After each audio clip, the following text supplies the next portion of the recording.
Retro 510, January 2004 and 2009. In recent years, the CES show in Las Vegas has provided rich pickings every January, but it wasn't always the case. This is a look at what was grabbing our attention 5 and 10 years ago this month. January 2004. In our opinion, the Sony Ericsson T630 is one of the nicest looking handsets ever, which combined clean Nordic design with Japanese know-how, although it had quite a hard job replacing the even more iconic T610. Also competing for the same customers was the Sagem MyX7, something that never quite captured the public imagination. If the Sagem and Sony Ericsson were too expensive for you, then the ultra-basic Motorola V150 clamshell phone might have been a device to consider. It might surprise some to know that 10 years ago you could get a 3G touchscreen smartphone with GPS, but then the Motorola A925 was a chunky, clunky thing that is quite unlike the smartphones of today. January 2009. 5 years ago, the struggling Palm company reinvented itself with the Palm Pre, a smartphone that was arguably better than anything else on the market, but Palm couldn't get the market share it needed to survive. In the end, Palm ended up being bought by HP and then shut down.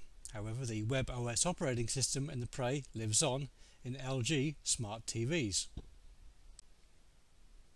This month, in 2009, Nokia announced the China-only Nokia 6208C feature phone with a touchscreen, joining the N97 and 5800 smartphones as the only touchscreens in Nokia's range. Nokia always had an eye for elegant design, and the Nokia 2700 Classic and Nokia 6700 Classic are two good examples of devices that were unmistakably Nokia's. Back in 2009, Motorola was another company trying to come up with an answer to the iPhone, and the Motorola MotoSurf A3100 was one such attempt, but in hindsight it isn't hard to see why it didn't succeed.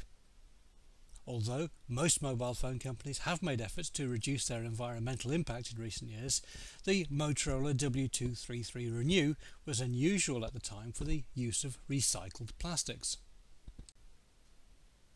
The rugged Motorola Tundra VA76R combined a clamshell device with a handheld sat-nav in a phone that looks quite alien to us 5 years later.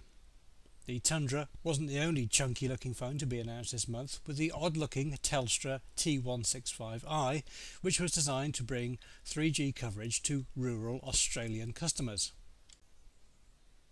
With a name that could only have been thought up by a marketing department after a particularly convivial lunch, the HTC Touch Cruise 09, also called the HTC iLite, sold itself on its geolocation abilities.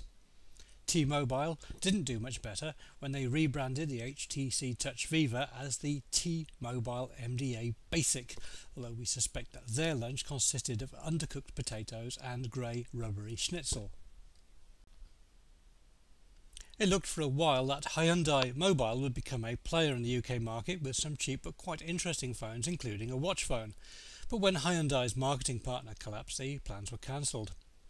For some reason, back in 2009 and for several years afterwards, there was a feeling that putting a projector into a phone was a good idea, and the Logic Bolt was an early product that tried to bring these features to market, although in retrospect it was a feature that almost nobody wanted.